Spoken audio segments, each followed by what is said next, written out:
Hey, Brian. Hey Baz, how are you? Uh, Pretty good, really. I mean, look, I'm doing a PR tour, but I'm also, just finished the movie and it makes me oscillate between total madness and kind of a bit of therapy. I mean, this is actually a question that I've always wanted to ask directors and everybody really, but you're a good one to start. I mean, I know PR tours can be absolutely exhausting, but I mean, do you discover any kind of new observations on a film when you're doing them, or is Oh, it just a yeah. case of just repeating the script again and again and again? Well, you do repeat some things. I mean, there are narrative things that you go like, well, I'm going to tell everybody that I met Sam Bell, the older African American man, and the story about, in the tent when the preacher grabs him. That's verbatim true because, you get people out there who sort of write, oh, Luhrmann, he's at it again. He just made it up. But, so I'd like to, correct the record. But absolutely, like I tell you what I've learned. I tell you what I've learned in the therapy session. Sure. I have learned that, which I never expected, is that young people are reacting to the film because of the perils of fame, because of the whole,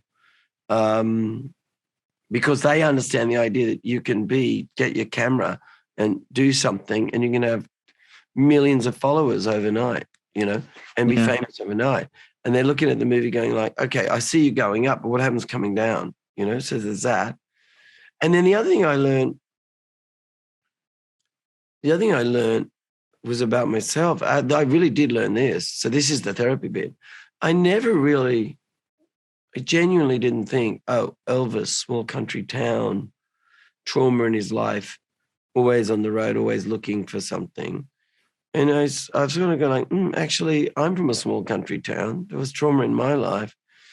And I've been locked up in Queensland, very much enjoying it. But I must have had this subconscious connectivity to his searching spirit, his Wunderlust, his endless need to fix something. You think he fixed something though? I mean, I think it's more Uh, sort of that he talked about. I talked about his pain, like he kind of wore his heart on his sleeve, which I think is a big thing that you do in your work. I think no. I don't think he fixed it at all. I think he has pathos. Like, pathos is the Greek notion that, like, he would go out on stage, like that last performance, can barely stand up. He's given it all. Mm. And he's giving it. And when he smiles like that, I mean, Austin acts it. And then he sort of looks at the camera and he goes, like, he's like a little boy going like, good, huh? Mm. It's And then he interesting, gets the love, actually. but he gets the love back. Mm. But Yeah. the more he gets, the more he needs. But the Mm. point being, off the stage, right? I mean, it's like I knew Michael Jackson, right? And I worked with Prince twice. I mean, and I knew him probably better. Michael a little bit. Michael would ring me up now and then. No, no, no. But that all Elvis and Michael, and I put them all in the same category. They all said, "Oh, we're totally against drugs," but all of them were on heavy ass medications when they were not on stage because they were numbing themselves. Mm. But I mean, I thought with Prince, now again, you can correct me on this now, but I thought the problem with Prince was that it was actually like, I mean, the story I heard, and I was a huge Prince fan, but like the story I heard was that it was because of the heels he was wearing, that Yeah, he was having hip problems and stuff. but that's actually true.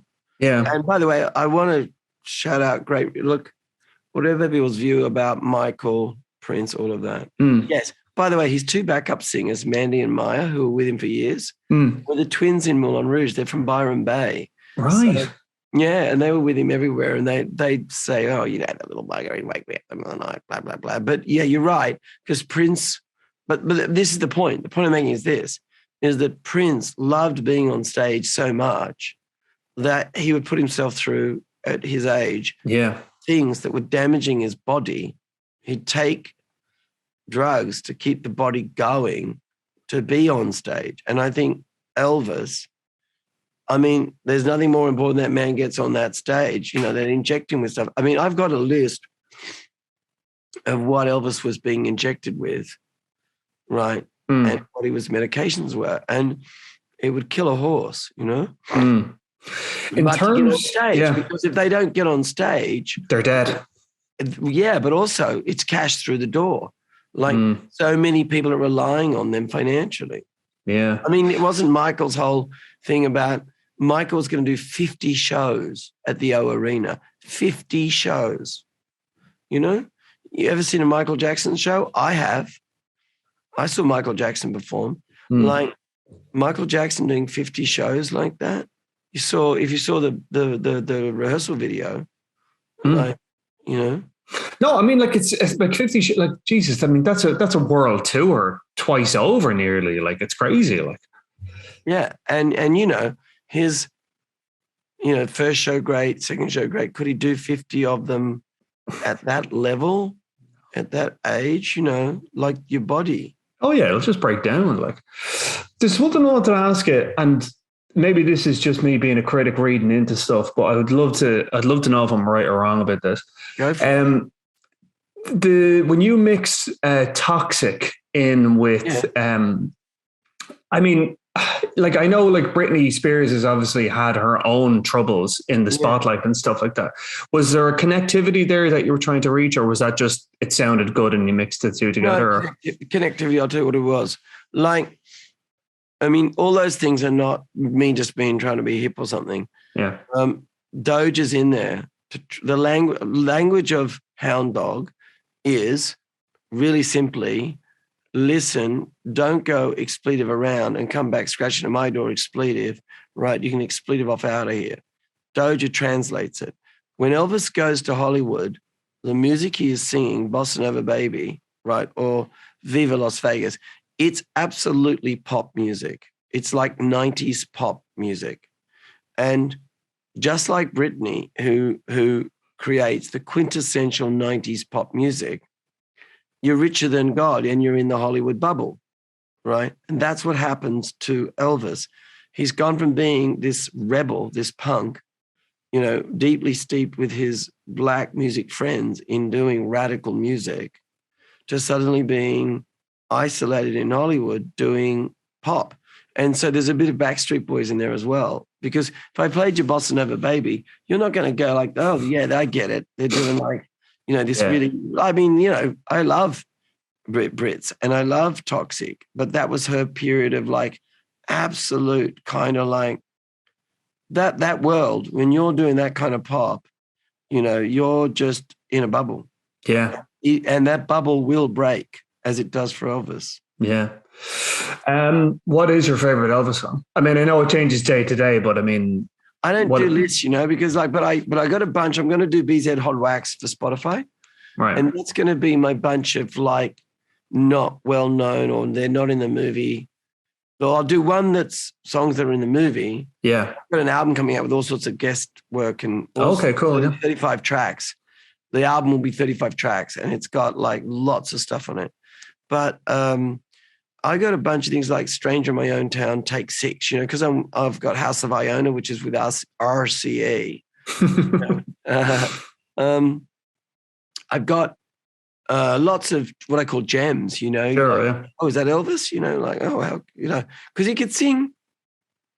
One moment he'd sing like Glenn Campbell, and the next moment he'd sing like kind of, you know, Caruso.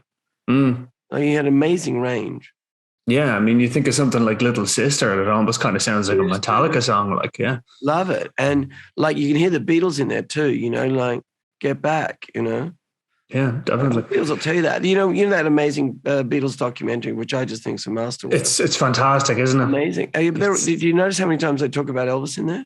Yeah, it's got like so much, yeah. They loved it. They just thought, like, Austin was privileged enough to spend some time with Paul McCartney. Wow. And Paul McCartney told him, they were on a train together, about when he met Elvis. So I just thought that's, you know, and, you know, they were just like, Elvis was like everything. Yeah, yeah. I mean, all those Liverpool lads, like, I mean, like all those Liverpool fans were big Elvis fans. Like, I mean, Elvis was huge. I mean, here in Ireland as well. Like, I mean, you'll still see lads walking around like in their 70s with the sideburns and with the quiff. Like, I mean, the impact he's had is incredible. And he, you know, that's right. And now he's kind of a Halloween costume. And I'm not here to really tell the story of Elvis so much as the cautionary tale between when you have a snow job man, a carnival barker, a guy that sells you lies, but you kind of like the lies, You feel so bad, the carnival's about knowing you're being sort of hoodwinked, but you kind of like it. Mm-hmm. Okay, I'm getting the wrap up. Thanks for that, Baz. Appreciate that. Yeah, cool to talk, man. Cheers. All the best. Ladies and gentlemen, here's Elvis Presley.